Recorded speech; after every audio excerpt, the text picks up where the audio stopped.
Why did she cover the mirrors? So she won't see herself. That's not normal. Neither is banning cameras at a wedding. The older woman's voice dropped to barely a whisper. Then why is everyone pretending this is love? Because it is. Then why does she look like someone waiting to be caught? Silence stretched between them like a held breath. Who is that woman standing behind the flowers? There's no woman there. I can see her. Then don't. Why?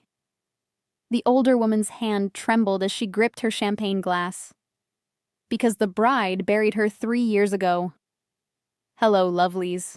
Welcome to Afro-Korean Story Vault, the hub of great stories. If you're already hooked, hit that subscribe button. This story goes places you won't believe. The invitation had arrived in Nairobi 3 weeks earlier. Cream-colored paper with gold embossing that felt expensive between Maya's fingers. Her cousin Jiwon was getting married in Seoul, and despite the ocean between them and the years of scattered contact, Maya had been summoned.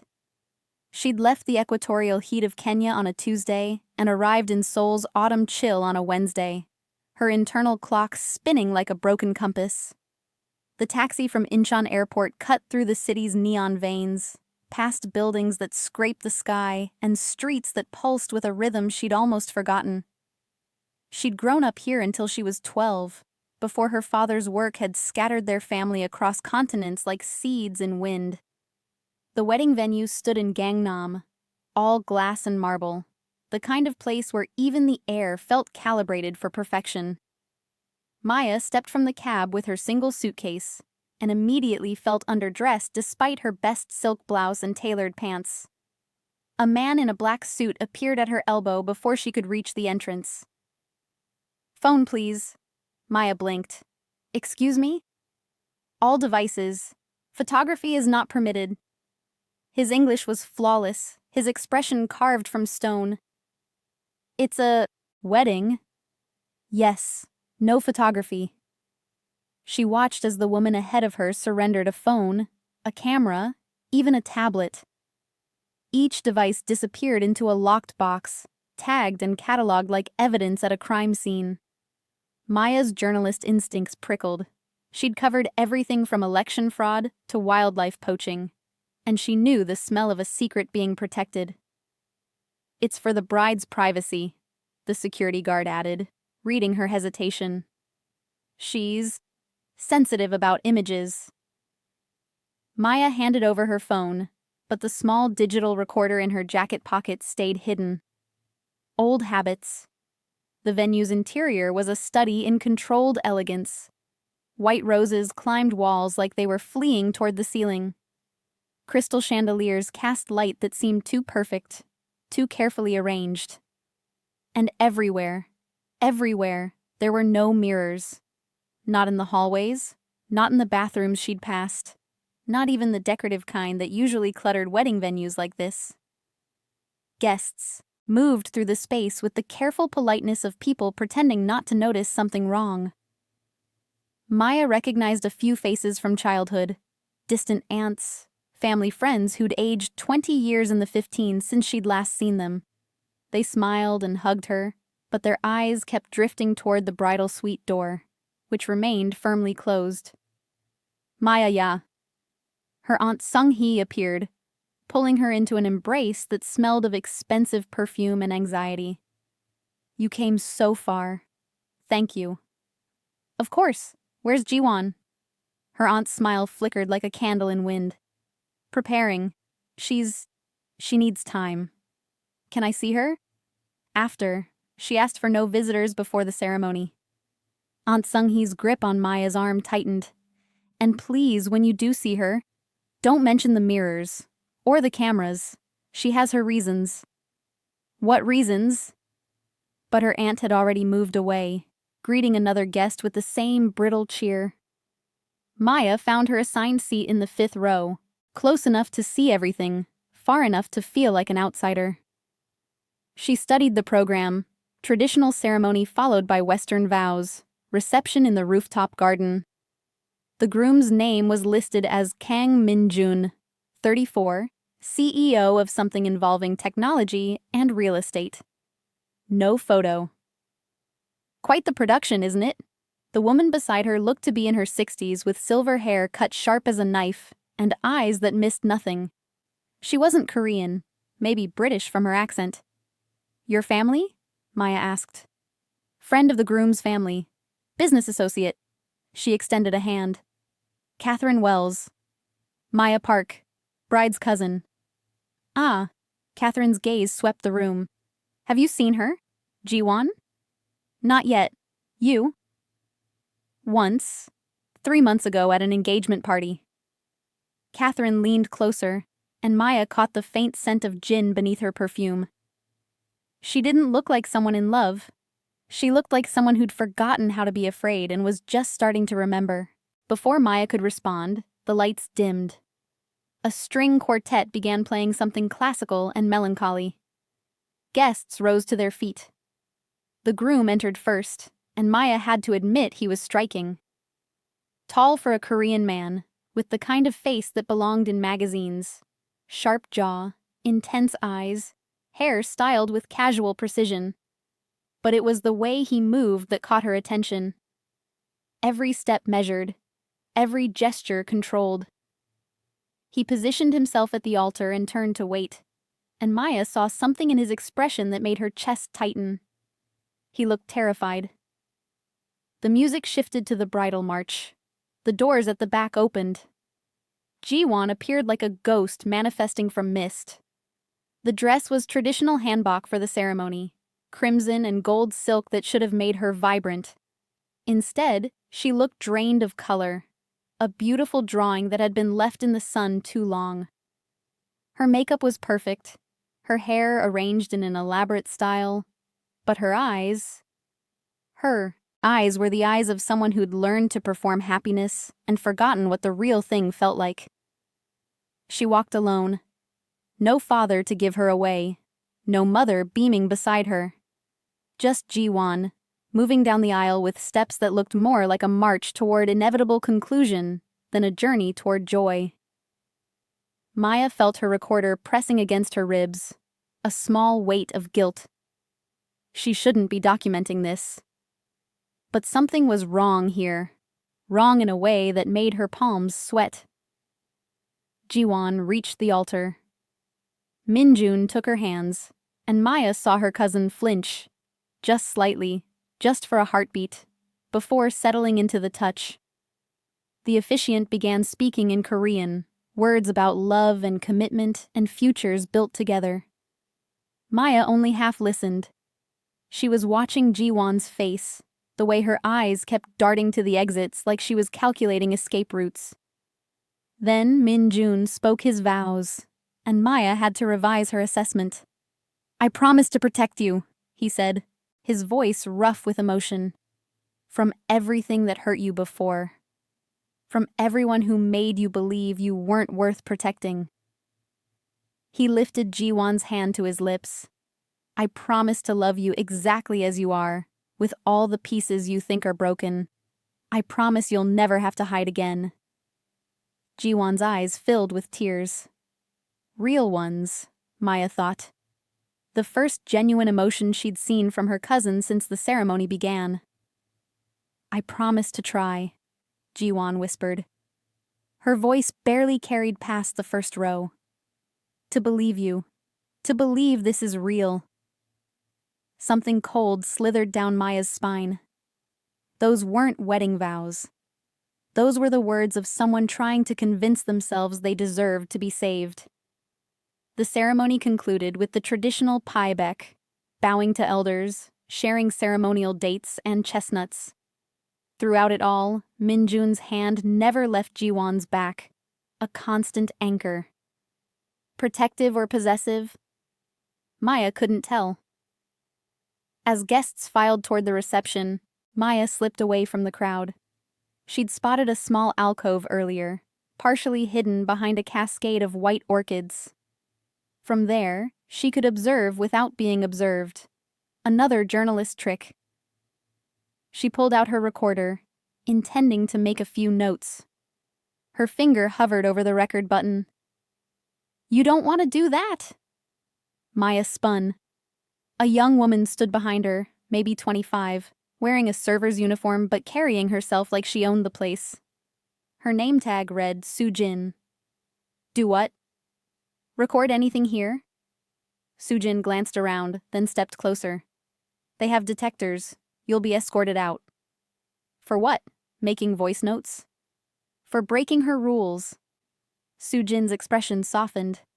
Look, I don't know you, but you seem like you actually care about her. So trust me, don't dig. Don't question. Just smile and leave when it's over. What's she afraid of? Sujin's laugh was bitter. The same thing we're all afraid of. Being seen for who we really are.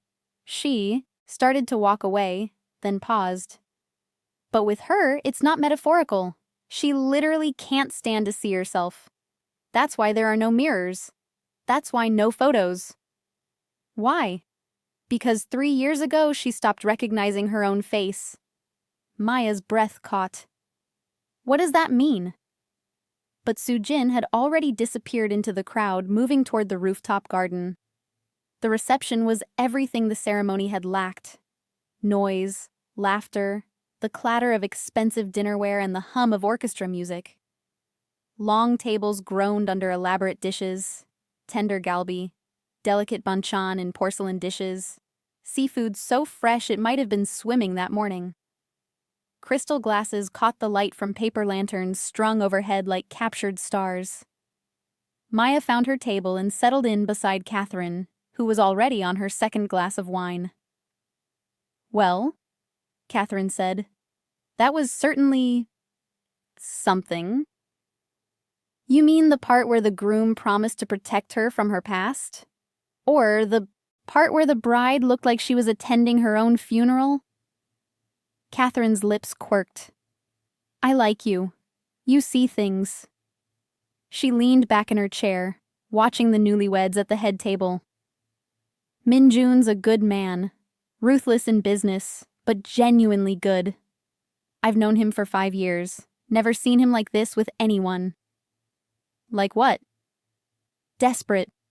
Like he's holding water in his hands and knows any wrong move will let it slip through. Maya watched as Minjun cut a piece of cake and offered it to Jiwon. Her cousin accepted it with a smile that didn't reach her eyes, and Maya noticed how her hand trembled slightly. How did they meet? Hospital. 3 years ago. She was recovering from something. He was visiting his mother. Catherine swirled her wine. He's never told me the whole story. Just that he saw her in the garden one day, and she looked like she'd forgotten she was allowed to exist. 3 years ago, the same time frame Sujin had mentioned. Maya excused herself and made her way toward the bathrooms. The venue had one on each floor. She'd checked earlier. The second floor was less crowded, and the bathroom there had a window that overlooked the garden where Ji-won and Min-jun had taken their wedding photos before the ceremony. She locked herself in a stall and pulled out her recorder. Just a few questions, she told herself. Just documentation in case Ji-won ever wanted to remember this day. She asked the date, the location, described the ceremony. Then she stepped out to wash her hands and thought better of it. She returned to the stall, sat on the closed toilet lid, and did what she always did when a story felt incomplete. She started filling in the gaps. Ji-won arrived broken, she whispered into the recorder. Min-jun found her, helped her. But what was she broken from? And why does she look at him like he's simultaneously her salvation and her warden? A sound outside the stall made her freeze. Footsteps, then voices. She can't keep this up forever. A woman's voice, older, refined. She doesn't have to, just through today. Another woman, younger. After the wedding, he can ease the restrictions. It's cruel what he's doing to her. It's protection. You know what happened last time someone took her photo? That was different. That was exactly different. So we maintain the rules. The footsteps faded. Maya sat perfectly still, her heart hammering against her ribs. She waited 5 minutes, then slipped out of the bathroom and made her way back to the reception. But she didn't join the party. Instead, she found the small room where they'd stored confiscated devices. The door was locked, but the window beside it wasn't. Maya had covered enough corrupt officials to know that expensive security focused on entrances, not windows. She climbed through, barely fitting her frame past the narrow gap. The room was dark except for emergency lighting. Rows of locked boxes lined one wall, each tagged with names. She found hers, used a hairpin to work the simple lock, another skill from her journalism days, and retrieved her phone. She had 4% battery. Enough. She opened her video folder. She'd managed to capture about 15 seconds of footage when she first arrived, before security had approached. Just the entrance, guests filing in, the venue's exterior. Maya played it back, squinting at the small screen. Nothing unusual. Wealthy people arriving at a wealthy venue for a wealthy wedding. She was about to delete it when something made her pause. She rewound, played it again, zoomed in. There, in the background, behind a massive arrangement of white lilies near the entrance. A woman stood perfectly still, watching the arriving guests. Maya couldn't make out her features clearly. The video quality was poor, the distance too great. But something about her posture, the way she held her head. Maya screenshot the frame and zoomed further. The woman's face was partially obscured by flowers, but Maya could see enough. A scar running from her left eyebrow to her cheekbone. Dark eyes that seemed to burn even through the pixelated image. And an expression that made Maya's blood run cold. She looked like she was mourning. Maya's journalist brain kicked into overdrive. She pulled up Google, typed quickly despite her dying battery. Woman's scar Seoul hospital 3 years ago. Too vague. She tried again. Jiwon Park background. Nothing useful. Her cousin had virtually no digital footprint, which was unusual for someone their age. Maya tried the groom's name instead. Kang Minjun Hospital Charity. Her phone died. Damn it!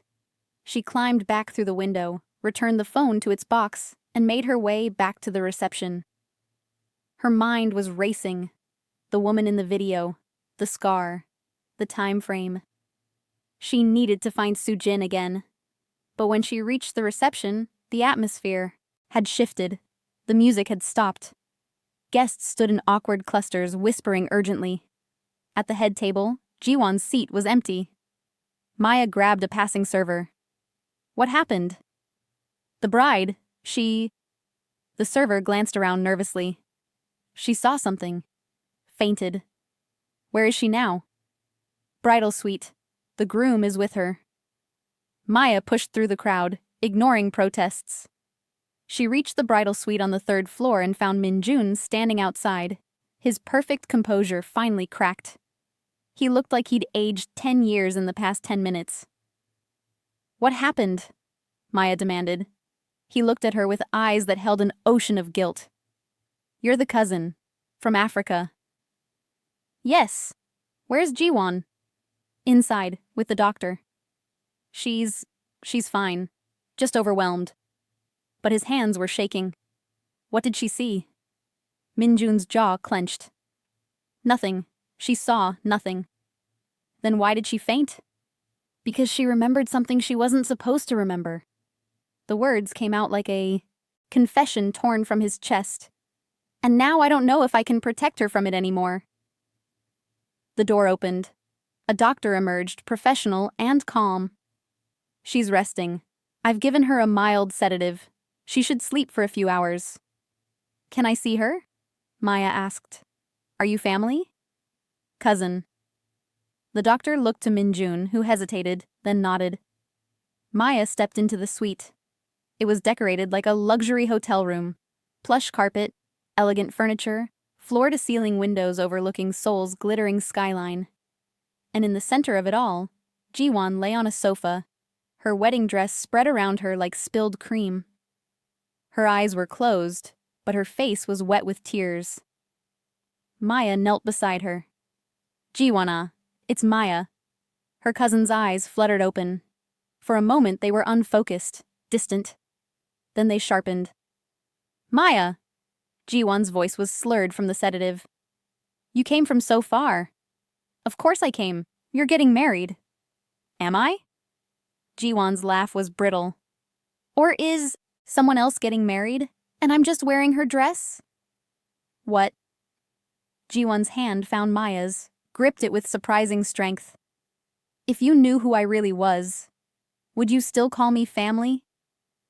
I don't understand. Neither do I. That's the problem. Jiwon's eyes were filling with tears again. I can't remember, Maya. I can't remember who I was before the fire. And sometimes I think I'm not remembering, because if I do, I'll realize I'm living someone else's life. Maya's throat tightened. What fire?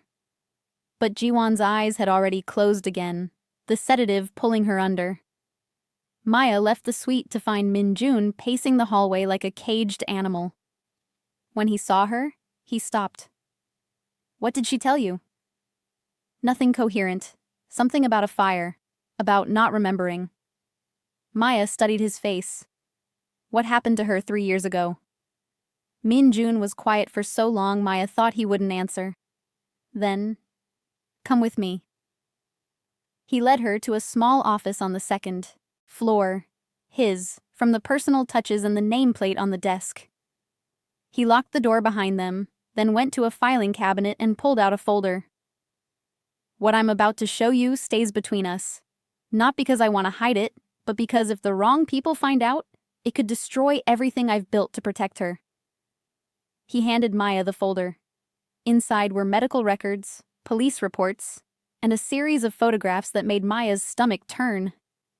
A building, burned to its foundation. Body bags being loaded into ambulances. And a hospital room where a woman lay wrapped in bandages, her face barely visible. 3 years ago, there was a fire at a housing complex in Itaewon. Min-jun began. His voice was hollow, like he'd told this story too many times to himself in the dark. 23 people died. Jiwon was one of 2 survivors pulled from the building. Maya flipped through the reports. This says the other survivor was a woman named Han Yoo-jin. Yes. Where is she, now? Min-jun's expression crumbled. That's the question that haunts me every day. He sat down heavily, and Maya saw the weight he'd been carrying finally showing through his controlled exterior. Here was a man who'd built empires and commanded boardrooms, reduced to something fragile by love and guilt. The fire was arson, a revenge attack by a landlord who'd been forced to sell the building. He set it at night when most residents were sleeping. Min-jun's hands clenched into fists. Jiwon and Yoo-jin were neighbors, friends, maybe more than that. They tried to escape together. What happened? The ceiling collapsed, trapped them both. By the time firefighters pulled them out, both were in critical condition with severe smoke inhalation and burns. They were taken to separate hospitals. The system was overwhelmed that night. He pulled out another photo. 2 women in hospital beds, faces obscured by medical equipment and bandages. Jiwon went to Samsung Medical Center. Yoo-jin went to Seoul National University Hospital. I was visiting my mother at Samsung that week. She was recovering from surgery. Maya saw where this was going. You met Jiwon. I saw her in the garden. She was in a wheelchair, staring at nothing. The nurses said she hadn't spoken since waking up. Wouldn't eat, wouldn't engage. She looked like someone who'd died but forgot to stop breathing. His voice cracked. I sat with her, every day for 2 weeks, just sat there. And one day, she turned to me and asked what year it was. She'd lost time. She'd lost everything. The doctors called it post-traumatic amnesia. The trauma of the fire, combined with smoke inhalation affecting her brain, had wiped entire sections of her memory. She didn't know her name. Didn't remember the fire. Didn't remember anything before waking up in that hospital bed. Maya's mind raced. So how did you know she was Jiwon Park? Minjun's silence was damning. Minjun, how did you know? He looked at her with eyes full of something that might have been shame or might have been defiance. Her ID was found near her bed. Wallet with her national ID card, some photos. The nurses confirmed her identity through fingerprints once she was stable enough. And Yujin also had severe amnesia, but her injuries were worse. She stayed in ICU for 3 months. Minjun stood and walked to the window. I kept visiting Jiwon. She started to respond to treatment, started to speak more, engage more. The doctors said she might never remember her past, but she could build a new future. You fell in love with her. I fell in love with who she was becoming. Strong, despite everything. Curious about the world, like she was seeing it for the first time. She learned to laugh again, to hope again. And he pressed his palm against the window. I wanted to give her a life where she'd never have to remember the pain. Maya felt ice forming in her chest. What about Yujin? She recovered, slowly. By the time she was released from the hospital, 6 months had passed. Jiwon and I were already together, living together, planning a future. Did they ever see each other after the fire? Minjun's shoulders tensed. Once, at a follow-up appointment at the burn center. They were both there for skin graft evaluations. What happened? Yujin recognized Jiwon, or thought she did. She approached her, crying, saying they'd survived together, asking if Jiwon remembered her. Minjun turned from the window. Jiwon looked at her like she was a complete stranger, because to her, she was. Maya's hands were trembling. She looked down at the folder again, at the police reports and hospital records, trying to piece together what Minjun wasn't saying. Yujin didn't take it well, Minjun continued. She became obsessed, started showing up at our apartment, calling, messaging. She kept insisting that Jiwon was her friend, that they had to remember together. The doctor said it was trauma response. She was trying to reconstruct her own fragmented memories through Jiwon. What did you do? I got a restraining order. The words came out flat, factual.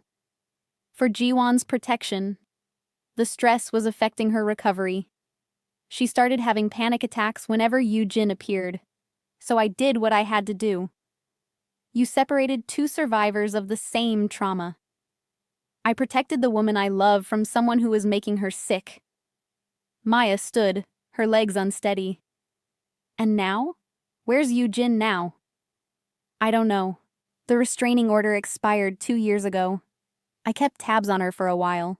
Made sure she was getting treatment, that she had housing. But then she disappeared from the system. No hospital visits, no social services contact. It's like she vanished. Or was made to vanish, Maya thought but didn't say. Why are you telling me this? Minjun met her eyes. Because what Jiwon saw tonight, what made her faint, was a woman standing in the garden. A woman with a scar on her face. The image from Maya's video. The woman behind the flowers. You think it was Yujin. I know it was. Security caught her on the perimeter cameras before she left. Same face, same scar. Minjun's voice dropped to barely a whisper. She came to the wedding, and somehow, Jiwon saw her. What are you going to do? What I've always done. Protect Jiwon. Even if it means... He stopped himself. Even if it means what? But before Minjun could answer, someone knocked on the door. One of the security guards from earlier. Sir, we have a situation. What kind? The woman from the garden. She left something at the front desk. The guard handed Minjun an envelope. Heavy cream paper, no markings. Minjun opened it with hands that had started shaking again. Inside was a single photograph. Maya leaned in to look. Her breath caught.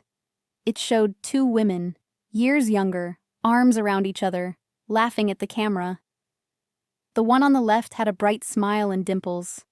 The one on the right had darker eyes, more serious, but radiating warmth. Maya recognized the woman on the left from the wedding photos downstairs. Ji-won, or the woman who now answered to that name. The woman on the right had a thin scar running from her eyebrow to her cheekbone. Written on the back in elegant handwriting. "We were friends once. Before you forgot. Before I learned to be a ghost. Congratulations on your wedding, Ji-won. I hope you find the happiness you're wearing." Minjun crumpled the photo in his fist. "Find her. I want her found and removed from the property immediately." "Sir, she's already gone. Left this and disappeared." After the guard left, Maya turned to Minjun. "You can't keep running from this. Watch me. She deserves to know the truth. They both do. The truth will destroy her. She's finally happy, finally stable. Why would I tear that down? Because it's built on sand." Maya grabbed the crumpled photo from his hand, smoothed it out. "Because somewhere out there is a woman who survived the same hell, and you've turned her into a ghost to protect a lie." "It's not a lie. Ji-won doesn't remember being anyone else. She is the woman she is now." "And what if she starts remembering?" Minjun's face went pale. "That's what I'm afraid of." A commotion from downstairs interrupted them. Raised voices, the sound of breaking glass. They ran down to find the reception in chaos. Guests clustered in frightened groups, pointing at the windows. Someone had written on the glass overlooking the garden. In red lipstick or paint, Maya couldn't tell. Large, desperate letters. "Which one of us am I?" The same words Ji-won had said to Maya earlier. Minjun's face drained of color. "Lock down the building. No one leaves until security clears every floor." But Maya was already running, her journalist instincts screaming. She pushed through the crowd and burst through the doors to the garden. The night air hit her like a slap. Paper lanterns swayed in the wind, casting dancing shadows across perfectly manicured lawns. And there, standing by the koi pond at the garden's center, was the woman from Maya's video. Up close, she was haunting. The scar bisected her face like a crack in porcelain, but it was her eyes that held Maya frozen. They were the eyes of someone who'd learned to exist in the space between life and death. "You're Yujin," Maya said. The woman turned. "Am I? Or am I the other one? After 3 years of being told I'm crazy, I've started to wonder. What are you doing here?" "Returning something. A life. A name. A future." Yujin's smile was sad. "I spent 3 years trying to remember who I was. 3 years in and out of hospitals and shelters, being told I was delusional. That my memories were scrambled. That the woman I remembered being friends with didn't exist." "Ji-won exists. Does she? Or does the woman wearing her name exist?" Yujin stepped closer. "I've been investigating, quietly, carefully, and I found something interesting in the hospital records." She pulled out a folder, a mirror image of the one Minjun had shown Maya upstairs. "When they pulled us from the fire, we were both unconscious. Both severely burned. Both unidentified initially." Yujin's hands trembled as she opened the folder. "The ID cards found near us. They were both damaged. Water damage, fire damage. Barely legible." Maya felt cold creeping up her spine. "What are you saying?" "I'm saying that in the chaos of that night, with 2 unconscious women who looked similar enough under bandages and burns, with damaged ID cards and an overwhelmed system." Yujin's voice broke. "I'm saying someone made a mistake, or someone made a choice. You think they switched your identities, I think I woke up being told I was Han Yu-jin, and she woke up being told she was Park Ji-won, and neither of us could remember enough to confirm or deny it. Yu-jin laughed, a sound like breaking glass. For 3 years, I've been trying to prove I'm really Ji-won. But every time I try to access my old records, they're sealed. Every time I try to contact my old family, I'm blocked. And the man who claims to love Ji-won, he's rich enough and powerful enough to make sure I disappear. That's insane. Is it? Or is it just convenient? Yu-jin thrust a document at Maya. Look at this. Fingerprint analysis from both hospitals. I hired a private investigator to pull them.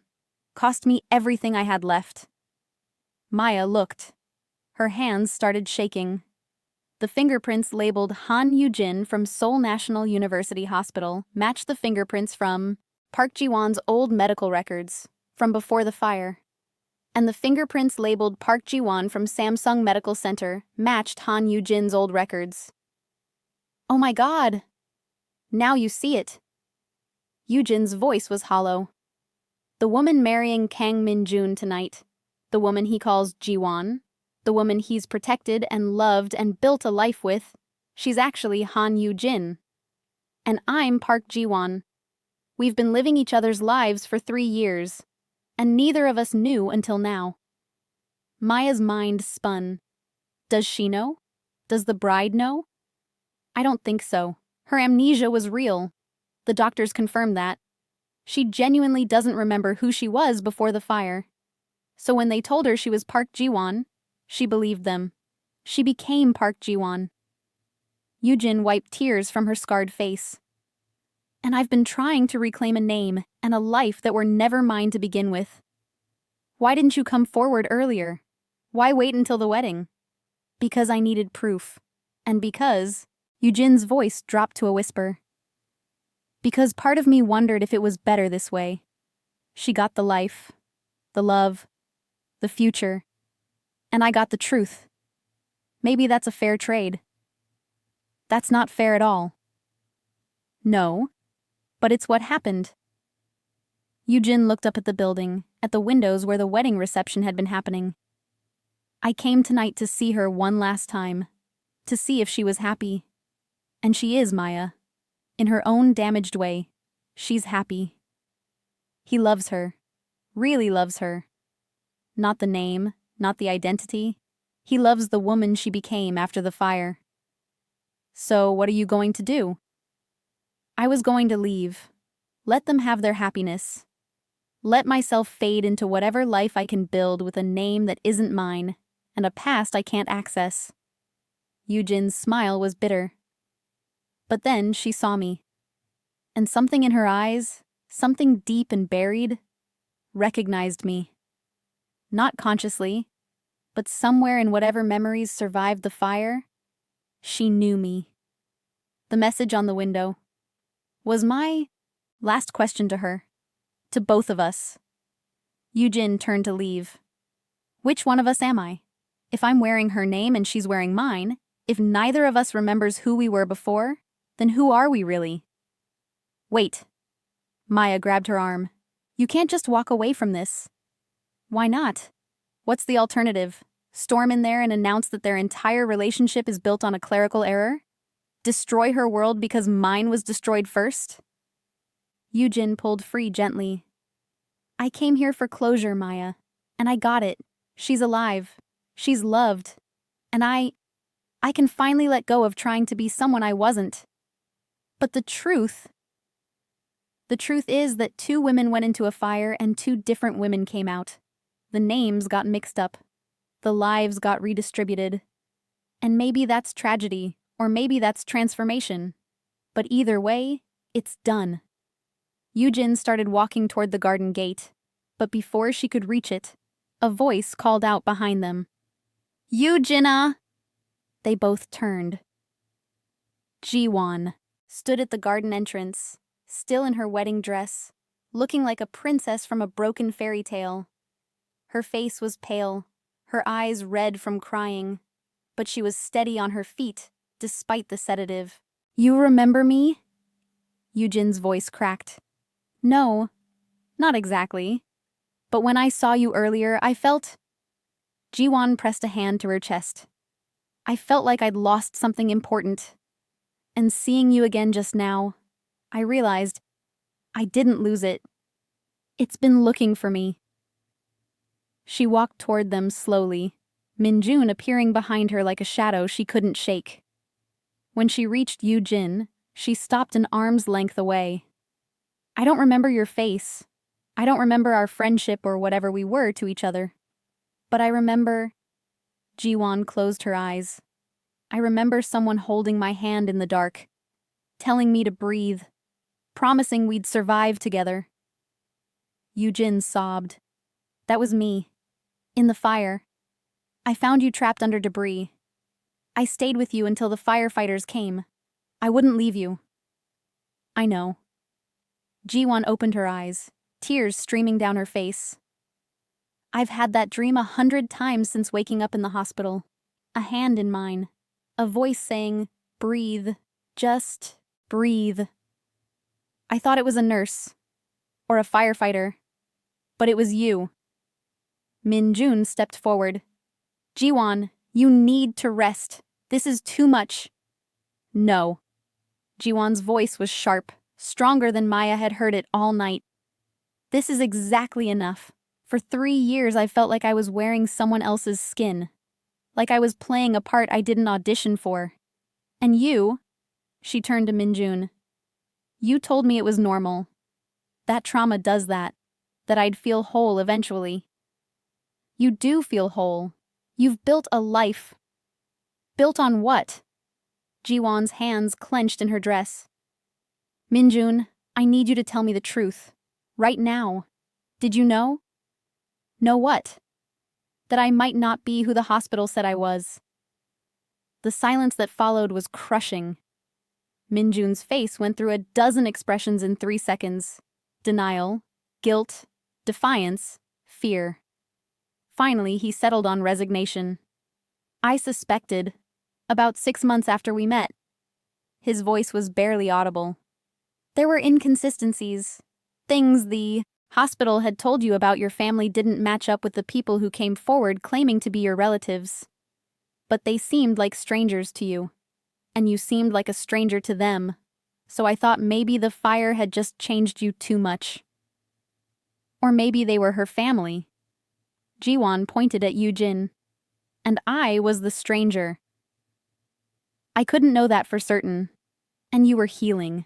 You were happy. Why would I dig into something that might destroy that? Because it wasn't yours to decide. Jiwon's voice broke. You made me believe I was someone I wasn't.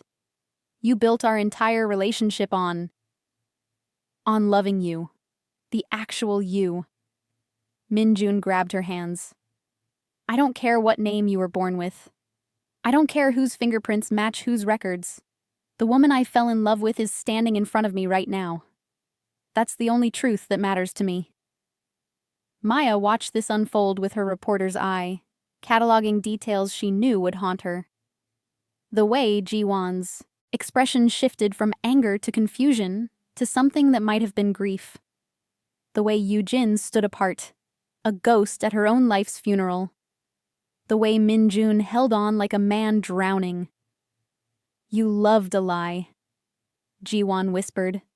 I loved a woman who learned to laugh again after forgetting how. I loved a woman who taught herself to be brave in a world that felt brand new and terrifying. I love you. Not Park Jiwon, not Han Yujin, you. But who am I? Minjun had no answer for that. Jiwon turned to Yujin. You said you have proof. That our identities were switched. Yujin nodded, pulling out the folder again. Fingerprints, old medical records. I've spent everything I had tracking down the truth. Why? Because I needed to know I wasn't crazy. Because for 3 years everyone told me my memories were wrong. That I was delusional for thinking I had a different life before the fire. I needed proof that I was real. Jiwon took the folder with shaking hands. She opened. It scanned the documents. Maya watched her face carefully, looking for recognition, denial, acceptance. What she saw instead was something more complex. A woman confronting evidence that her entire existence was a bureaucratic mistake. So according to this, Jiwon said slowly, I'm actually Han Yoo-jin, and you're Park Jiwon. Yes. And we were friends. Maybe more than friends. Yes, at least I think we were. My memories are still fragmented, but I remember caring about you. I remember being terrified when I couldn't find you after the fire. Jiwon looked up at the building behind them, at the wedding reception that had descended into chaos, at the life she'd built on a foundation of mistaken identity. Then she did something that surprised everyone. She laughed.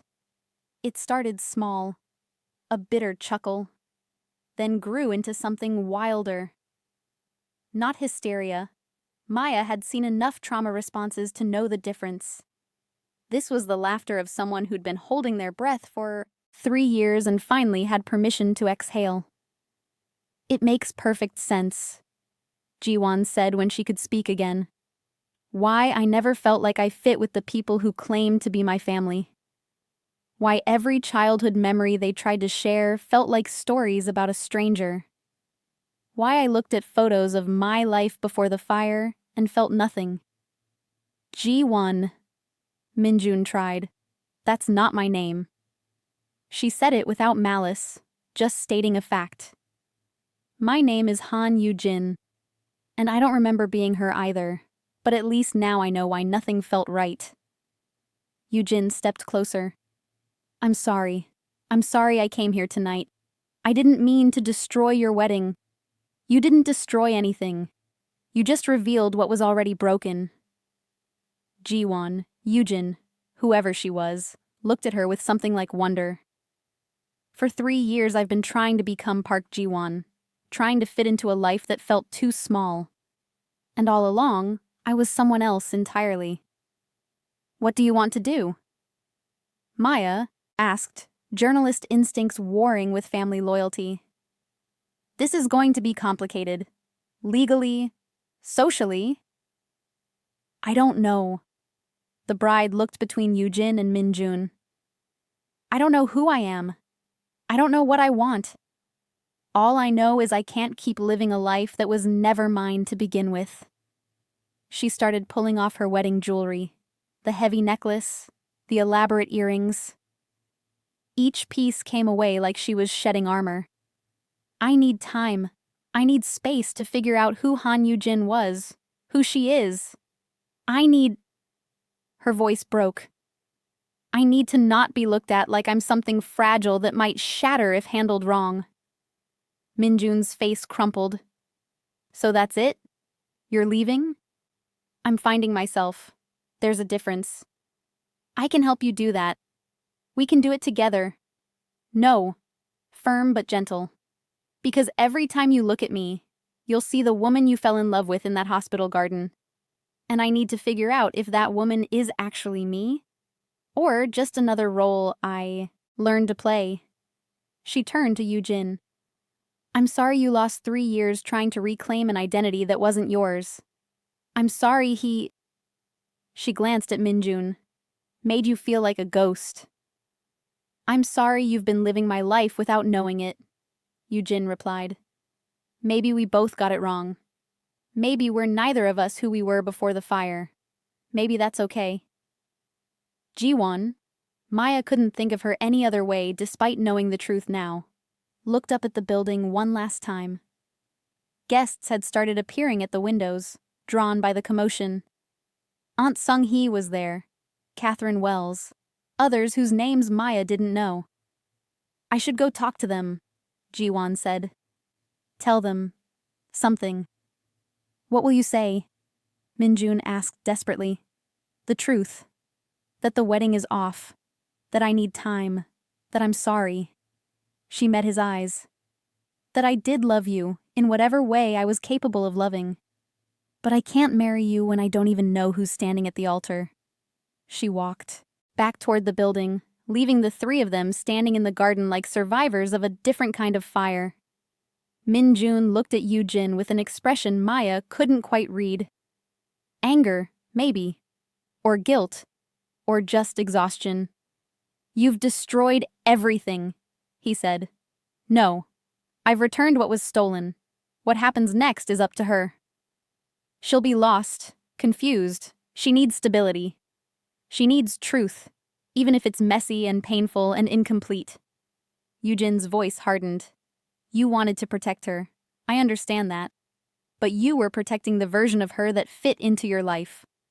Not the actual person she might be underneath all the trauma and amnesia and mistaken identity. And what are you going to do now? You have her name back, her legal identity. Does that fix anything?" Yoo-jin looked down at her hands, at the scars that marked them. "I don't know. I thought having proof would feel like victory. Instead, it just feels like we've both lost something we can't get back." Maya had been quiet through all of this, observing, recording mentally, even if her device was locked away.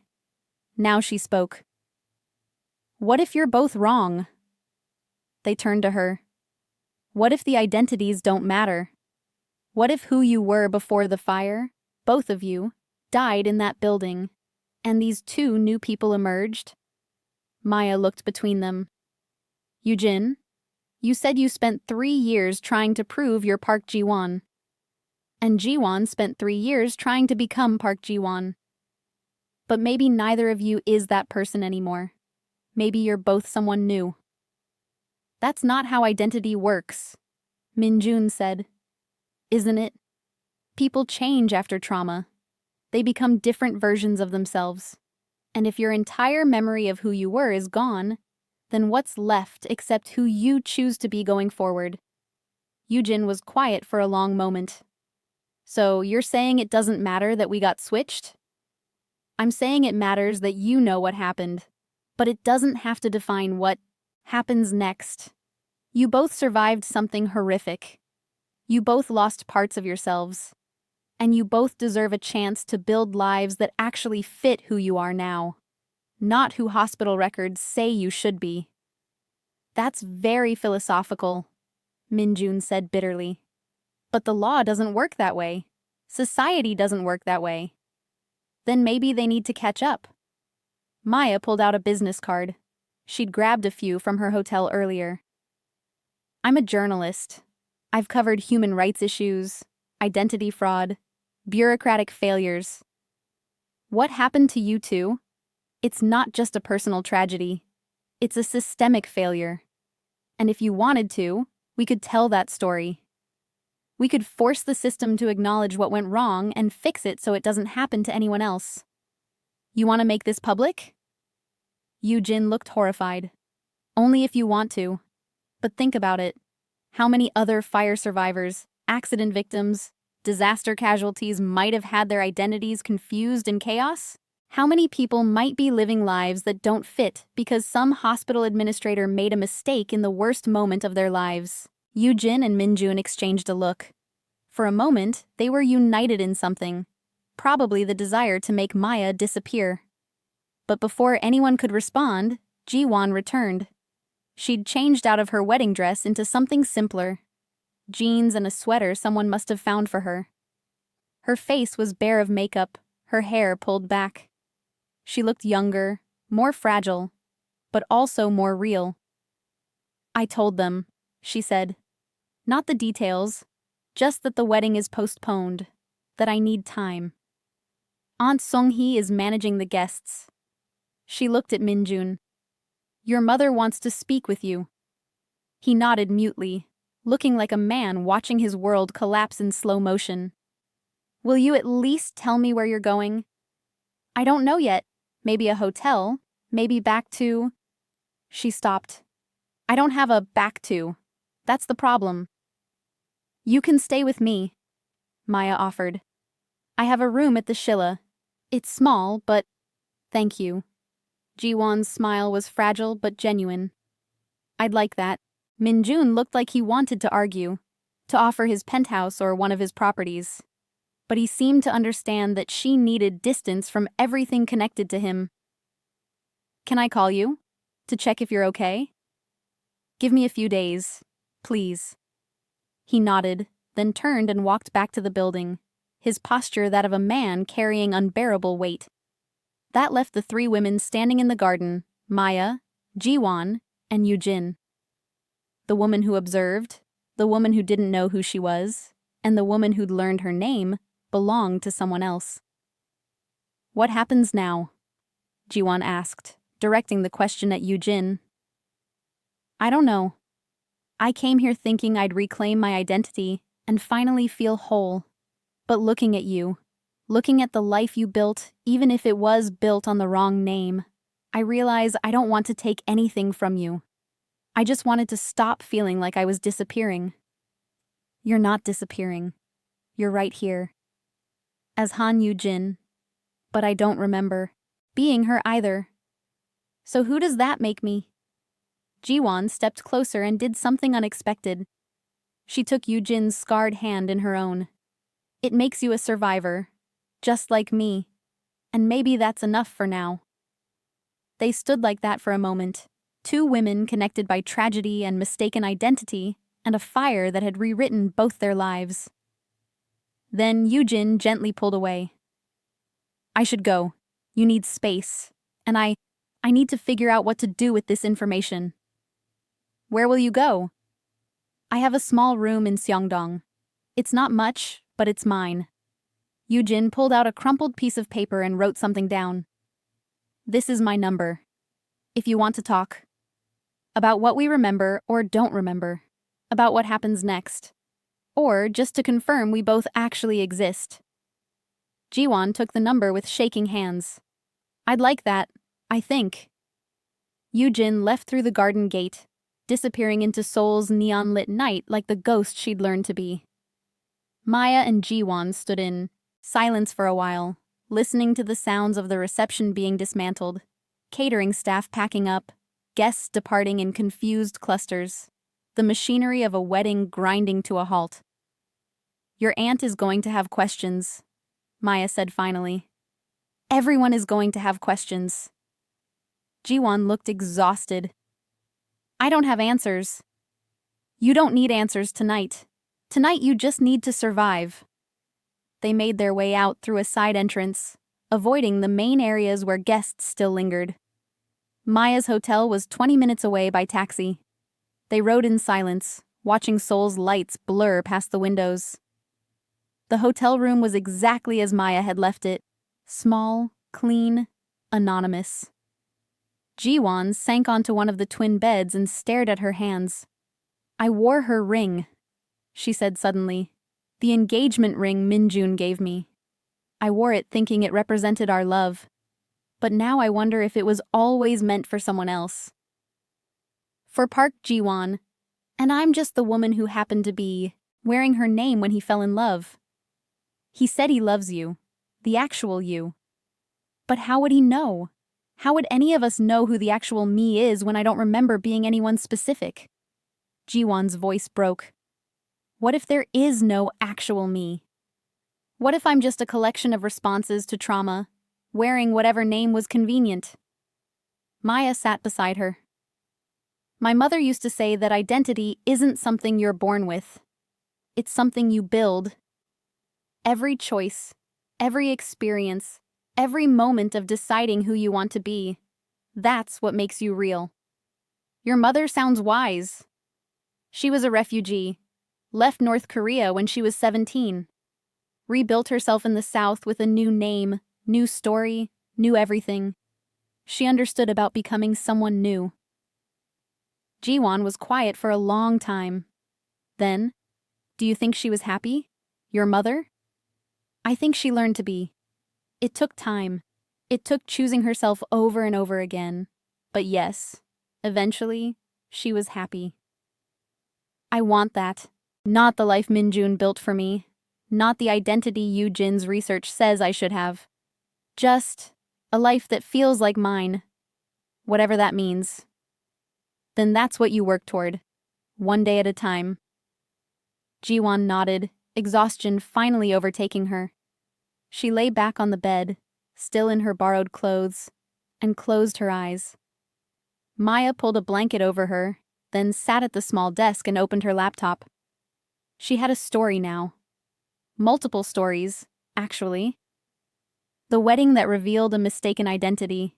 The two women who survived the same fire and emerged with switched lives. The system that failed them both. But as she stared at the blank screen, she realized this wasn't her story to tell. Not yet. Not without permission from the women who'd lived it.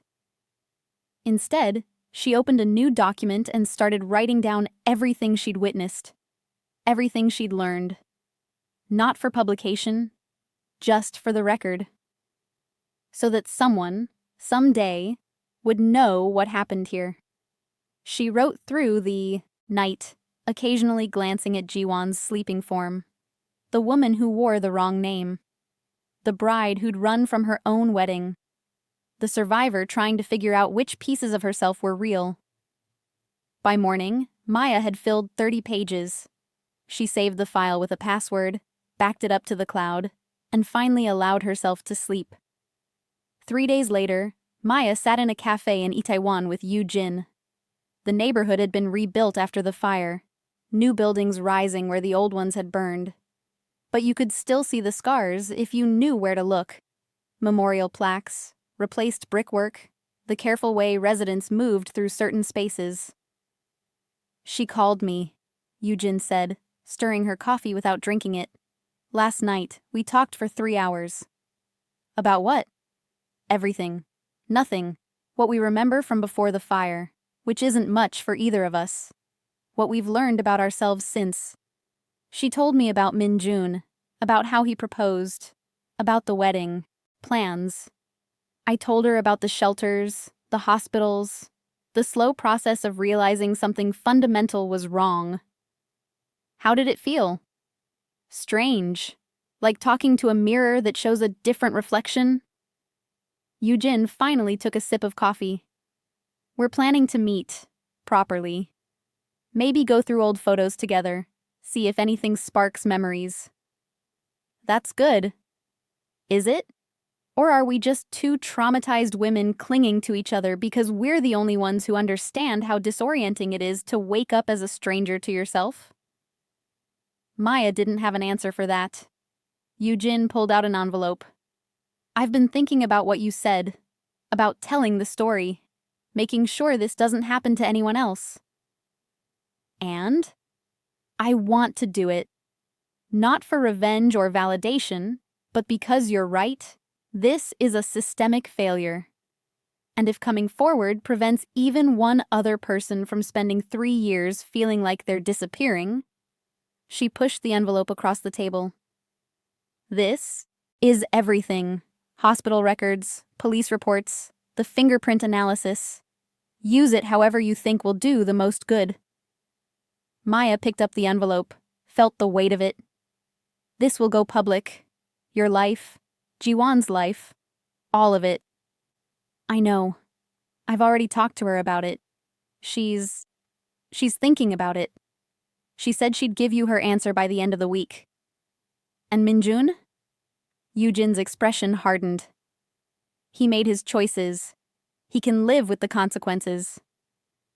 They finished their coffee in comfortable silence. As they stood to leave, Yu Jin asked, "Do you believe in fate?" "Sometimes. Why?" "Because I keep thinking, what are the odds? 2 women in the same fire, similar enough to be confused, both losing their memories at the same time. It feels like the universe was trying to tell us something." "Like what?" "That maybe identity is more fluid than we think. That maybe we're all just wearing names and playing roles, and some of us just got the roles mixed up in a more obvious way."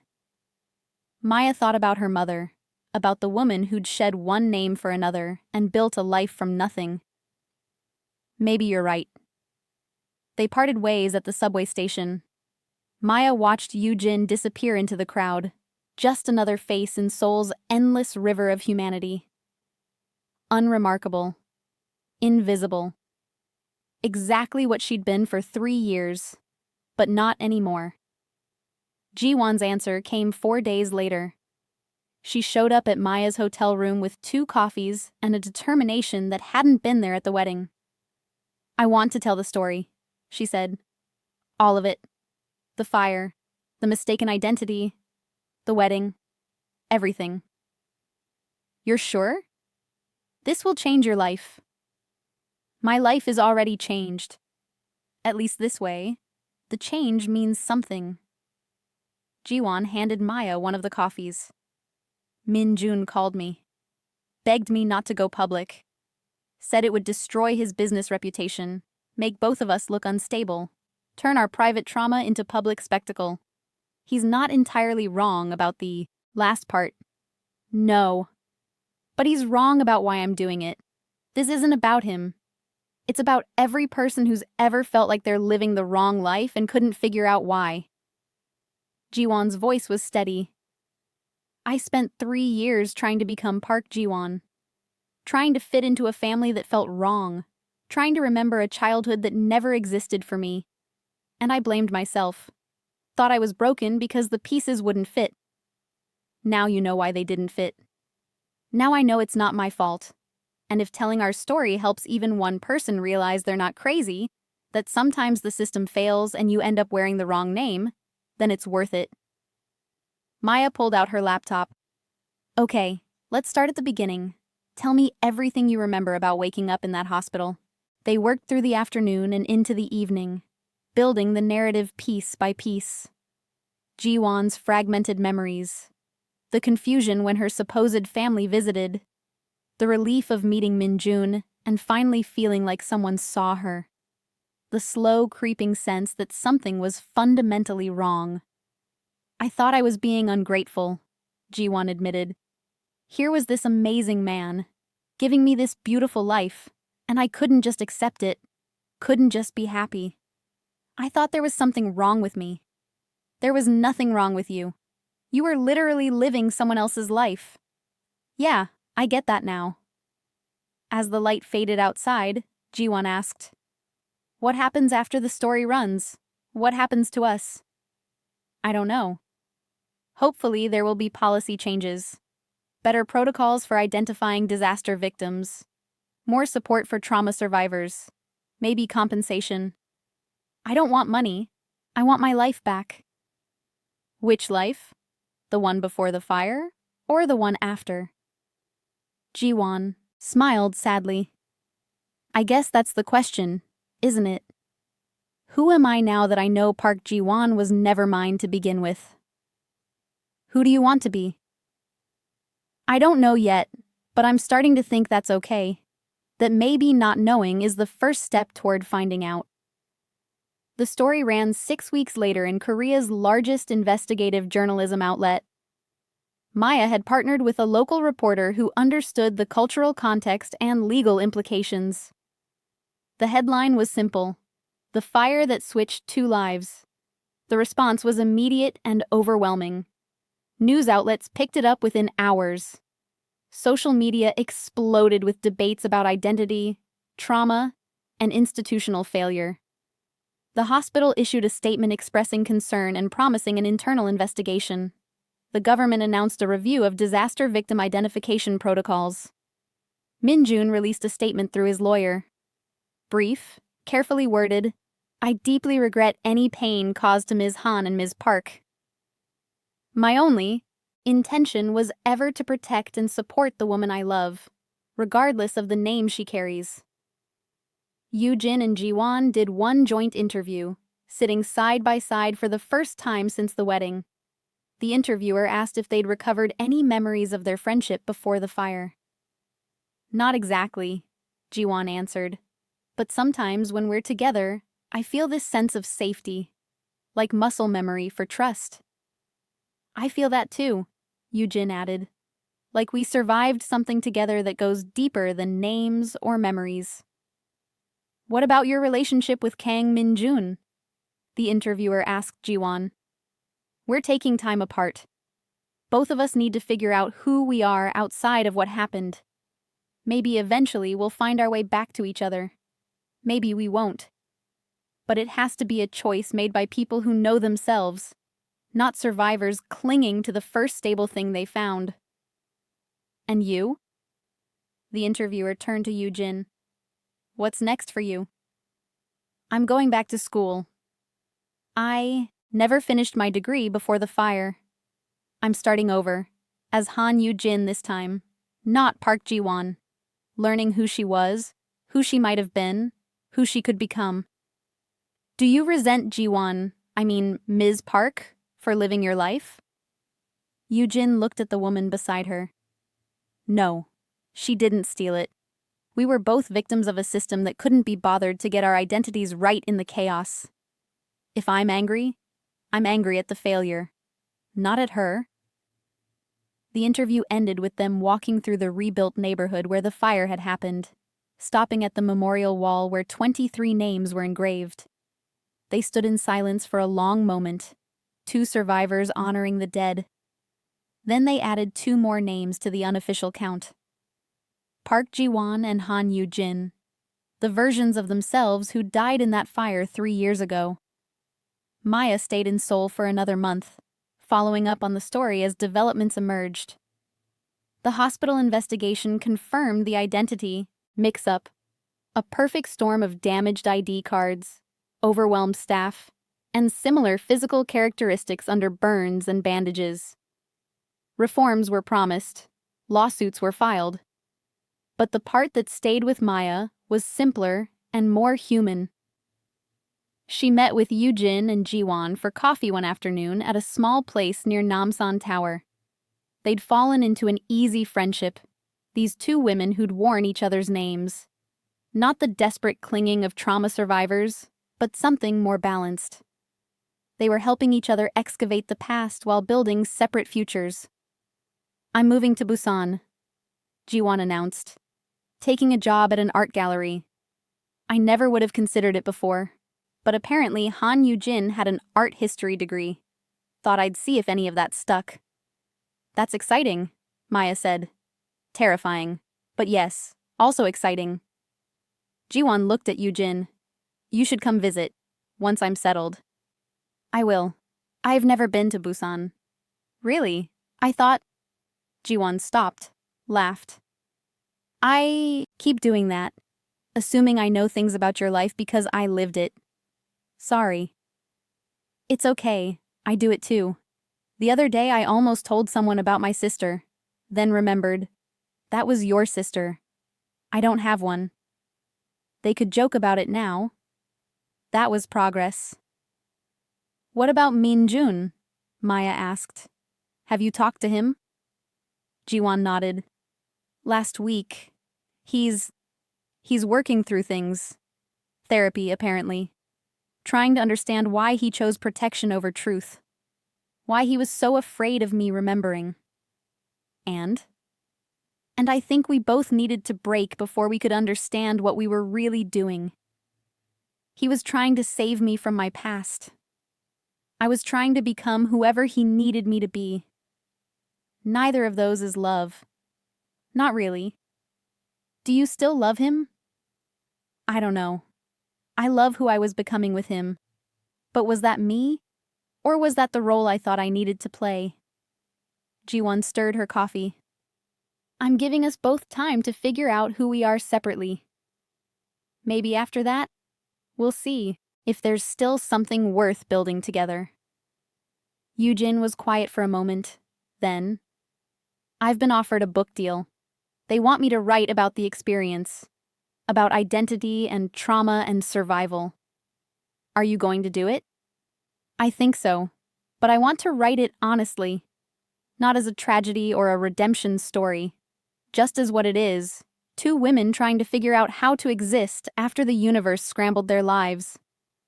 That sounds perfect, Maya said.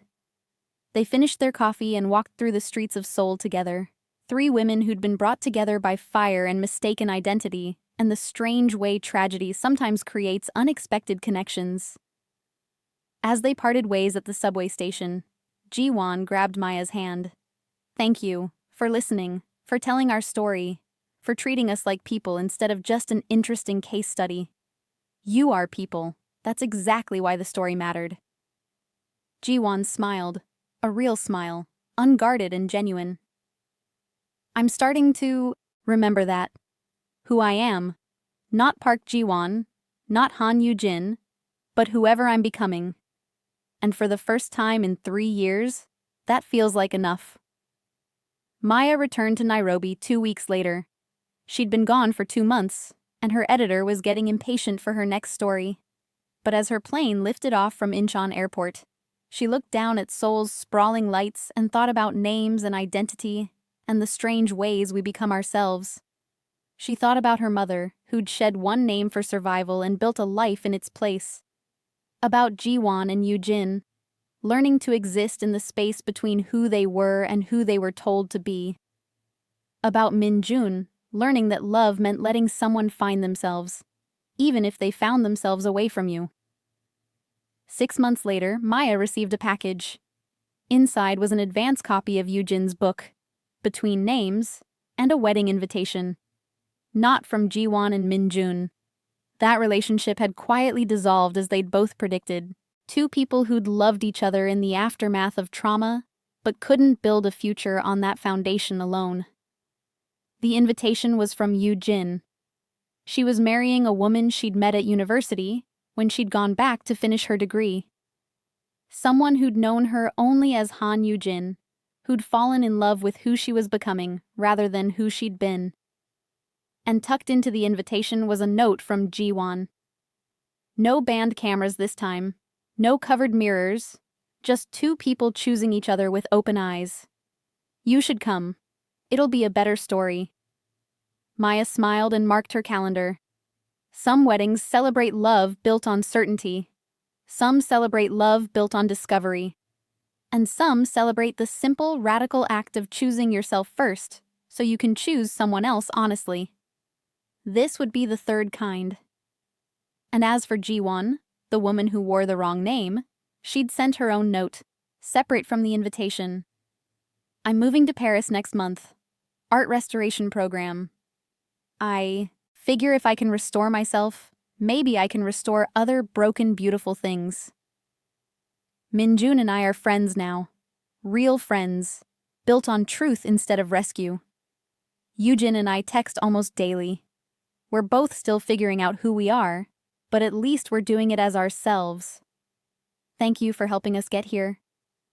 Maya tucked both notes into her journal, next to the stories she'd written about identity and survival, and the ways people rebuild themselves after everything burns down. Some stories end with weddings. Some end with revelations. This one ended with 2 women standing in front of mirrors for the first time in 3 years, looking at their reflections, and finally, starting to recognize who looked back. Not Park Ji-won and Han Yoo-jin. Not the names they were born with, or the names they were given by mistake. Just 2 survivors learning to answer to their own voices instead of someone else's calling. And in the end, maybe that was the love story all along. Hello, lovelies. Welcome to Afro-Korean Story Vault, the hub of great stories. Thanks for watching this journey unfold. If this story moved you, hit that subscribe button and share it with someone who needs to hear about second chances and finding yourself. What would you do if you woke up wearing someone else's name? Drop your thoughts in the comments below. Until next time, keep questioning, keep searching, and keep becoming whoever you're meant to be.